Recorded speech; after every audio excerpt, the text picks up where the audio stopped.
Welcome to Kalpavriksha academy KBR school. ఇవాళ క్లాస్లో మనం తెలుసుకోబోయేటువంటి టాపిక్ ఇంటర్మీడియట్ ఫస్ట్ ఇయర్ కెమిస్ట్రీకి సంబంధించి హైడ్రోకార్బన్స్ అనే చాప్టర్లో ఒక ఇంపార్టెంట్ క్వశ్చన్కి సంబంధించిన డీటెయిల్స్ ఇవాళ మనం తెలుసుకుందాం. అది కోల్ బేస్ ఎలక్ట్రోలైటిక్ మెథడ్. ఈ కోల్ బేస్ ఎలక్ట్రోలైటిక్ మెథడ్కి సంబంధించిన స్టేట్మెంటు ఈక్వేషన్ మనం తెలుసుకునే ముందు అసలు ఎలక్ట్రోలైటిక్ మెథడ్ అంటే ఏంటో ఒకసారి మనం సింపుల్గా చూద్దాం. ఇది దీనికి సంబంధించిన ఒక డయాగ్రాము, ఎలక్ట్రోలైటిక్ మెథడ్కి సంబంధించిన విద్యుత్ విశ్లేషణ పద్ధతికి సంబంధించిన డయాగ్రాము. సో దీన్ని మనం ఏమంటామంటే ఒక ఎలక్ట్రోకెమికల్ సెల్, ఒక ఎలక్ట్రోలైటిక్ సెల్గా దీన్ని పిలవడం జరుగుతుంది. దీంట్లో మనకి ఒక రెండు ఎలక్ట్రోడ్స్ ఉంటాయి. ఒకటి యానోడ్గా పనిచేస్తుంది, ఒకటేమో క్యాథోడ్గా పనిచేస్తుంది. ఈ రెండింటికి ఒక బ్యాటరీ ఒక దానికి కనెక్ట్ చేసి ఉంటుంది.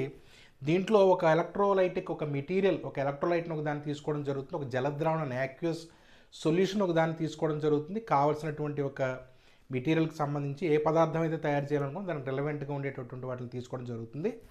ఇక్కడ నెంబర్ ఆఫ్ రియాక్షన్స్ అనేవి జరుగుతాయి. మనకి బ్యాటరీకి ఎప్పుడైతే కనెక్ట్ చేసామో ఇందులో ఉన్నటువంటి ఎలక్ట్రోలైటిక్ మెటీరియల్ ఏమవుతుందంటే నెంబర్ ఆఫ్ అయాన్స్గా లేకపోతే ఫ్రీ రాడికల్స్గా మనకి అది విడిపోయి వాటి మధ్యన రకరకాల రియాక్షన్ జరగడం వల్ల యానోడ్ దగ్గర కొన్ని, అలాగే క్యాథోడ్ దగ్గర కొన్ని ప్రొడక్ట్స్ ఏర్పడడం అనేది కామన్గా జరుగుతూ ఉంటుంది. ఇది ఒక ఎలక్ట్రోలైటిక్ మెథడ్కి సంబంధించినటువంటి ఒక సిస్టమ్ అన్నమాట, డయాగ్రామ్ అయితే.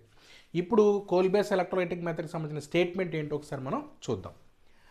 an aqueous solution of sodium or potassium salt of carboxylic acid on electrolysis. అంటే ఒక యాక్యూస్ సొల్యూషన్, ఒక జలద్రావణాన్ని తీసుకున్నాం. దేనిది? కార్బాక్సిలిక్ ఆమ్ల లవణాలకు సంబంధించినటువంటి సోడియం కానీ లేకపోతే పొటాషియం లవణాల యొక్క జలద్రావణాన్ని మనం తీసుకుని ఎలక్ట్రాలిసిస్ చేసినప్పుడు గివ్స్ ఆల్కేన్. దీనివల్ల మనకు ఆల్కేన్ ఏర్పడుతుంది. Containing even number of carbon atoms at anode. అంటే సరి సంఖ్యలో ఉన్నటువంటి కార్బన్ పరమాణువులు ఉన్నటువంటి ఆల్కేన్ మనకి ఏమవుతుందంటే యానోడ్ దగ్గర ఏర్పడడం అనేది మనకి ఇక్కడ జరుగుతుంది అనమాట. ఇది దీనికి సంబంధించినటువంటి స్టేట్మెంట్. యానోడ్ దగ్గర ఏర్పడడం అంటే ఇప్పుడే మీకు ఇప్పుడు ఎలక్ట్రోలైటిక్ మెథడ్లో చెప్పాను. అక్కడ యానోడ్ దగ్గర ఆ ప్రొడక్ట్ ఏర్పడడం అనేది జరుగుతుంది. ఇక్కడ ఏం తీసుకున్నాం? మనం ఇక్కడ కార్బాక్సిలిక్ యాసిడ్కి సంబంధించినటువంటి సాల్ట్ని తీసుకున్నాం. ఇక్కడ మనం తీసుకున్న సాల్ట్ ఏంటంటే sodium salt of carboxylic acid అనమాట. దీని పేరు సోడియం ఎస్టేట్. జలద్రావణం అని చెప్పాను కాబట్టి వాటర్లో మిక్స్ చేసి తీసుకుంటాం.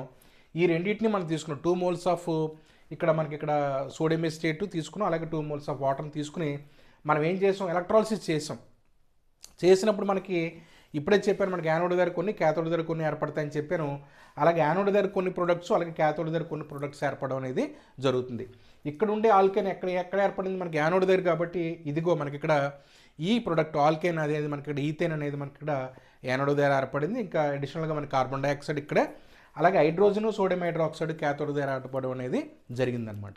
అంటే మెయిన్ కాన్సెప్ట్ ఏంటంటే ఆల్కేన్ మనం తయారు చేయడం కోసం కోల్ బేస్ ఎలక్ట్రోలైటిక్ మెథడ్ మనం ఇక్కడ ఉపయోగించుకున్నాం. ఇది దీనికి సంబంధించినటువంటి డీటెయిల్స్. ఇక్కడ దీన్ని మీరు గుర్తుపెట్టుకోవాల్సింది సోడియం ఎస్టేట్ అయాన్స్గా దీన్ని రాసాం. CH3CO ఎస్టేట్ అయ్యాను, అలాగే సోడియం అయాన్ రాశాను. అది మీరు కూడా అలాగే రాయాల్సి ఉంటుంది. ఇక్కడ మనకి ఇక్కడ రెండు న్యూట్రలైజేషన్ రియాక్షన్ రాయడం జరిగింది.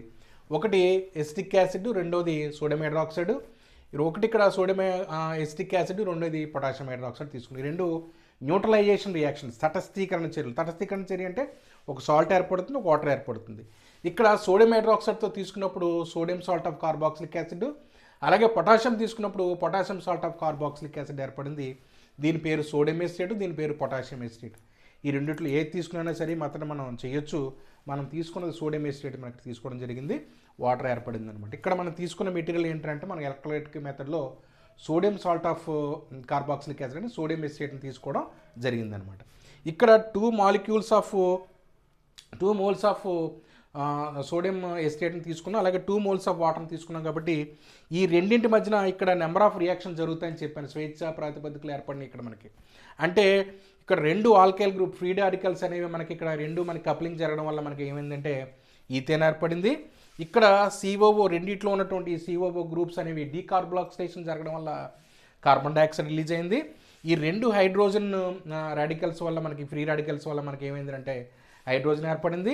ఇక్కడ సోడియం అయాను, అలాగే ఇక్కడ హైడ్రాక్సైల్ అయాను, ఈ రెండు మనకి రెండింటి మధ్య రియాక్షన్ జరగడం వల్ల సోడియం హైడ్రాక్సైడ్ ఏర్పడింది అనమాట. అంటే ఇవన్నీ కూడా స్వేచ్ఛ ప్రాతిపదికల వల్ల, ఫ్రీ రాడికల్స్ వల్ల రియాక్షన్ జరగడం వల్ల యానోడ్ దగ్గర ఇవి, క్యాథోడ్ దగ్గర ఇవి మనకి ప్రొడక్ట్స్ ఏర్పడడం అనేది జరిగిందనమాట. Thank you.